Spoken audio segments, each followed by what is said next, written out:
You're watching Public Comment, Sean O'Connor's video diary vlog focusing on politics, culture, and self.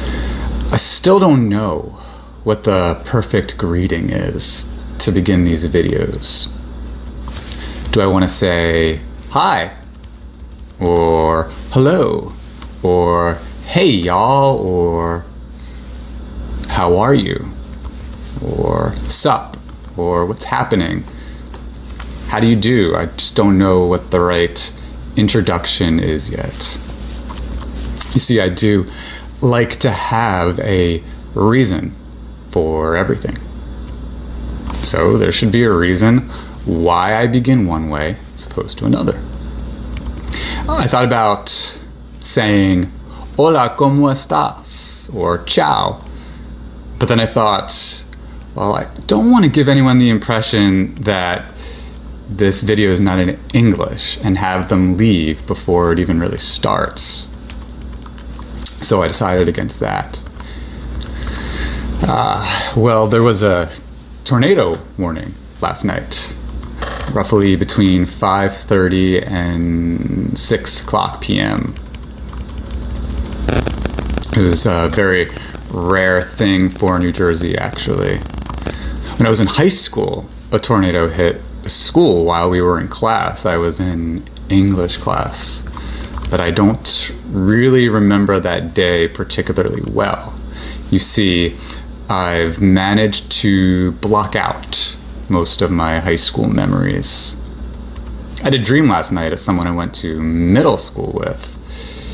In the dream, he pretended to be nice to me for a while, but then he asked me if I still hated him.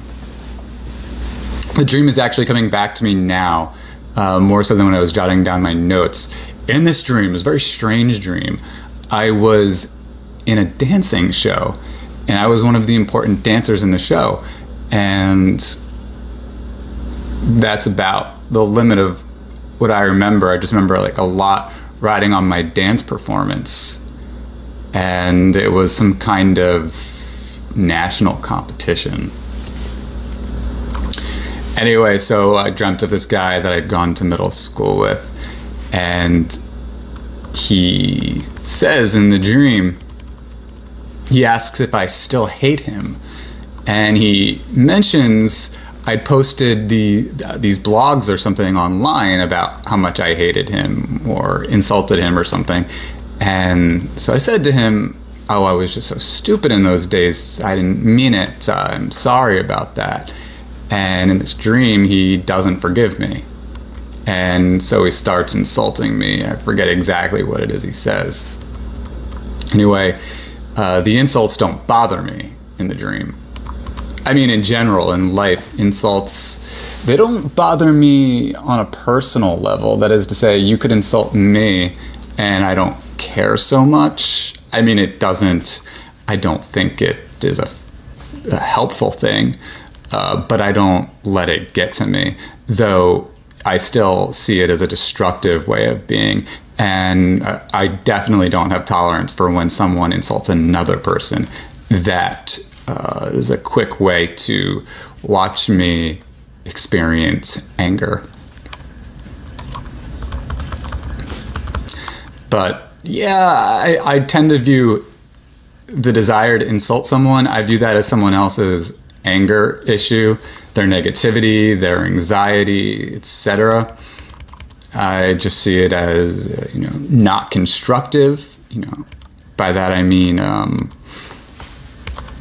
like if you're constructive, you show somebody you care about his or her well-being. You show that you want to know more about what this person's goals are. You want to offer some kind of feedback that could be of help, usefulness, etc.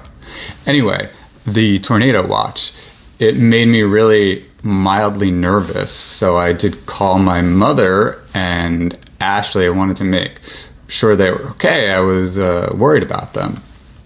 It was exceptionally dark out when we looked through the window at the tutoring center, and it was funny that one tutor remarked how there was no lightning, and then wouldn't you know it, lightning struck. And I said something to the effect of, you know, for believers in God out there, maybe this is a sign that God is listening. You know, I don't remember it actually even being that dark during a thunderstorm. Not in a long time. Not in a few years, though. Maybe I've just not paid attention. Last summer, I really didn't pay attention to the weather very well. I was in a bad way last summer. Extreme panic disorder, like at its worst. Panic attack after panic attack after panic attack. And I'm not just talking like every few days, but I'm talking about like hour after hour of panic attack symptoms. Thinking that, you know, I'm going to die, experiencing vertigo, sweaty palms, racing heart, all of these really awful things, the shaking hands. It was just very bad. Plus the whole, I have esophoria in it's an eye condition, so which means that I can only my eyes are very sensitive to visual stimuli. It takes them about twice as much energy to focus on something because they sort of have an inherently cross-eyed way of being. So my eyes were bugging out all the time last summer, and one of the worst symptoms was it's called visual vertigo. I mean, it's essentially vertigo, but they call it visual vertigo, as opposed to like the kind of vertigo that might be caused by some kind of like ear-related issue. So at the time, though, I didn't know about the esophoria yet, though I was theorizing that it was possibly what was going on with me, some kind of, I think at the time I thought it was hyperphoria, I think was my theory. I did a lot of research in the midst of my panic attacks and my eye bug outs to try to figure out what the hell was wrong with me. It was also, that was right, the Helsinki conference, where Trump sort of blatantly demonstrated his collusion with President Putin of Russia. That scared the hell out of me. And at the time, not being able to manage my anxiety as it was and all the stress I was taking these summer classes that are like high intensity, like 3 to 5 week classes. I just could not manage that psychological stress at the time. I mean, still, when we really think about where we are politically, though I'm not, you know, knock on wood as the expression goes, not having really panic attacks about it, and I'm able to I have a good sort of sense of equilibrium these days and poise. I'm still troubled. I still think if Trump manages to advance with his agenda and his presidency, move forward without any kind of impeachment and prosecution, I do believe damage will have been done to this country. And I think if the Republicans, you know, maintain their Trumpian ways, that ideology of go after people with insults, lies, try to get away with crimes, conspire with foreign governments, trying to cheat our democratic elections, do things to obstruct federal investigations, law enforcement, the damage is done. So that's something there is an emotional experience to that reality, and I'm glad that I don't have, again, knock on wood, panic attacks over that, but I do experience profound disappointment and sadness to see that that's the kind of political culture that we live in, and I don't want that for us. I don't want that for children I would hope to have in the future. I would like to live in a better world than that. Last night, before bed, I was listening to MSNBC's Brian Williams, and I was listening to him with his panel. They were discussing Robert Mueller's statement. And so that gave me an opportunity to listen to Mueller's statement for a second time. And I've got to tell you, what stood out was his closing remark. I want to give you exactly what he said here because, yeah, it really stands out. He said this, quote, "And I will close by reiterating the central allegation of our indictments, that there were multiple systematic efforts to interfere in our election. And that allegation deserves the attention of every American." By the way, I will link you to the transcript, but I got it from the New York Times if you're wondering what my source was. Brian Williams describes that as chilling, and I agree with Brian Williams. Specifically, the reason I found that concluding remark so chilling is because, keeping in mind, Mueller says extremely little in general.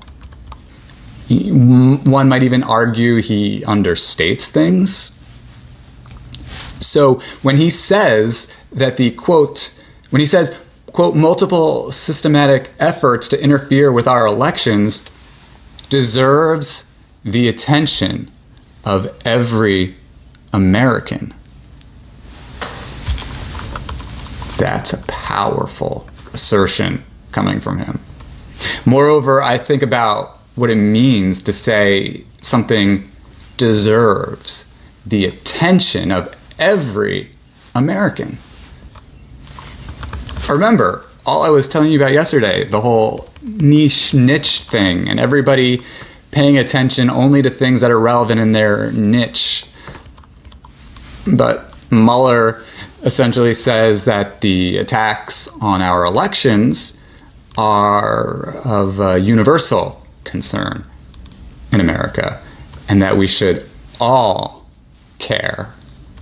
That it should be a topic of every one of us, a topic every one of us is contemplating and discussing.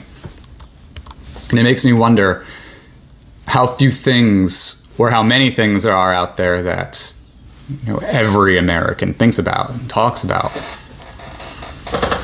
Those things which bind us all together, as opposed to those things which divide us within our communities, our niche communities. And speaking of community and all of that, I'm persisting in my desire to improve my interactions with other folks on social media. Facebook and Instagram, they're a lot easier for me when it comes to getting conversations going, being a part of them. Right, in contrast, Twitter, I just feel like I'm talking to myself, shouting out into the universe, and nobody listens, knows, or cares, etc. I've also opened Reddit and Tumblr accounts. But it occurs to me, I really know nothing about these social media platforms, and to be honest, I do actually find it a touch intimidating. Specifically with Twitter, and well, all three of them, there's just this intense visual stimulation for me. I want to say maybe even overstimulation. Again, I told you about my eyes, they're sort of hypersensitive, so in all this stuff, like a mad swarm of bees or a mad flock of birds coming at me, it has almost a dizzying effect, to be honest. I mean, even with my glasses, even when I'm at the grocery store, I could still get dizzy. This feeling, with so many people, so many food and drink items jumping at me. Anyway, I do realize so many things in life are about time, investment, practice, exploration, experimentation, commitment to learning, etc. I realize perhaps we can't all have the genes that make us the Michael Jordan of basketball, per se. However, I do believe if people are willing to put in time and effort, one can excel where one wants in general. Of course, this belief of mine has been put to the test. I thought if I did everything my research told me to do, in my pursuit of a teaching assistantship at a graduate school. I mean, I thought that would work. That didn't happen. Of course, on the other hand, when I think about it a little bit wider and a little bit deeper, I also think, I spent all this time researching academia, tweaking my creative writing application portfolio, the statement of purpose. That's all time that was lost getting a broader understanding of where it seems like the real champions of free expression are, which I think is largely in social media, maybe even media more broadly. Media is just much more accessible to anyone willing to learn and produce. Graduate school, on the other hand, can tend to come across almost like a sorority or a fraternity, and just seems that it is also exclusive to people who suit the power paradigms which the admissions committees cling to. Now, this is part speculation. I can't actually prove what goes on in the minds of admissions committee members, but I have read interviews in the past in which they concede that they often can't even explain why they choose to admit this person over that person, and say that, on a different day I might have chosen this person instead, which to me, that's indicative of subjectivism. Yes, I do appreciate, of course, by the way, that there is such a thing as skill, and that some people are just better than other people at certain things. Not everyone will necessarily be a graduate school student per se. But I just can't help but think about the degree of exclusiveness and the tens of thousands of dollars you must borrow to have a few people say that they think you're worthy of some creative arts degree, right? I just feel tempted to actually identify this as a scam, a scheme, right? In this world where really anyone can dive into the digital world, study, work, practice, and prove his or her diligence at something. They can do it at a very low cost. So this piece of paper and this endorsement of a particular professor, in my opinion, I just don't see it as quite worth it. And I was inspired more into this chain of thinking when I was watching this particular YouTube video today. The name of the young lady, her name is Vanessa Lau. I hope I pronounced that correctly. Lau, Vanessa Lau, L-A-U. It's her last name. There's a video she published just January. She suggests that using Instagram is like a microblog, and she has this principle: know, like, and trust with respect to how she engages with people on Instagram. And she talks about how not worth it is, right, to have people pay to give you social media likes, views, etc. She talks about the value of establishing real, credible, tangible connections with social media engagements. And what I mean by all of this then, and I've talked about this before, but we just live in this incredibly democratic period. I believe it's somewhat remnant of the 19th century era when Abraham Lincoln did not have to actually go to law school to be president of the United States, not to be a lawyer. Walt Whitman did not have to get an MFA in creative writing to become one of the most famous and revolutionary and important American poets of all time. So there's a sense, right, if you look back at that time period, of this democratic ethos, especially around, I think, it seems to start around the 1830s, when Andrew Jackson was president. While Andrew Jackson was an evil president, he committed genocide, did not really know what he was doing with the banks. Sorry, I'm like very pedantic about these kinds of things. Yeah, I think he's one of the worst presidents we ever had. But he did, for better or for worse, personify a democratic ethos of the time, right? They say he appealed to the everyman. It was the case that just around this time period, the 1830s, most white men, for the first time, had the right to vote. Before that, it was more so rich property owners and that kind of thing. So this new access to voting and political say that is widely offered to this new swath of people, again, not women or African Americans at all. So obviously not a sort of true democratic movement, but a drastic increase in democratic expression, at least at this time. So when you compare this to the internet age, right? Even if now we're watching the internet grow a little bit more, shall we say, colonized, and even though there are these power structures you still have to navigate through, like search engine algorithms and web design sophistication to compete against, if you can get an internet connection, you can get a Facebook account. And if you can present yourself effectively enough, who knows how much influence you just might have.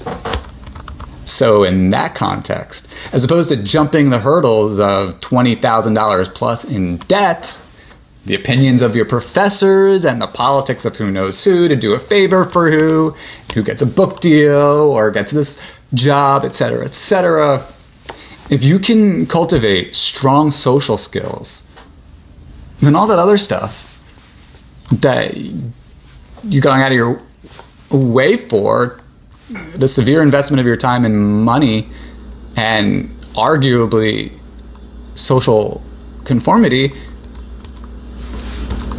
it's like a bunch of BS it comes across as, right? Yes, I realize I myself need to cultivate social skills, especially on social media. Socializing, I've said it before, but I'd say it again, has always been extremely difficult for me. I'm not the guy who spends night after night at the bar hanging out.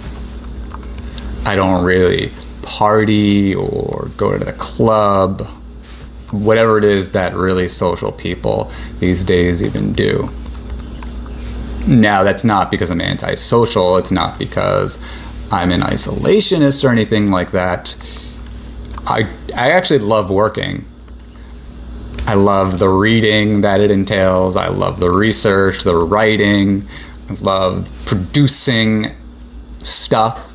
I like the fact that there's connections to be made online. The internet in general is this beautiful universe I love to explore, and I like to surf the web, as the expression goes. But I mean, to like really dig into, if you're gonna Google something, go page after page after page, to see all of the different sites that are out there and all of the things that are published out there, it's just amazing. The point, though, that I'm trying to make is that I sacrifice, I would say, a conventional sense of what it means to be social with trying to be, for lack of better terms, productive. I like to work. So when social life and work can become a combination, can mix, that is really great for me. When I was running for political office, for example, I was extraordinarily social. At the tutoring center where I have a job these days, I love staying late. I love to go to all the parties we have. I love talking with anyone. there and can go on and keep a conversation going as long as there's not a student, or and even when there's a student, navigating in between getting their work done, I can really keep a conversation going, because I'm actually ironically social, but it has to be like in this work setting is just how I tend to operate, it seems. So beyond that then, though, if there's not some sort of work concept going on and it's just a hanging out kind of thing, I just get very frustrated, get very anxious, and don't tend to do it. My bottom line is pretty much what's being done at this point in time to advance my political hopes, what's being done at this point in time to advance my artistic productivity, capture some glimpse of a soul in a meaningful and evocative way. What am I doing to be economical, to market myself somehow?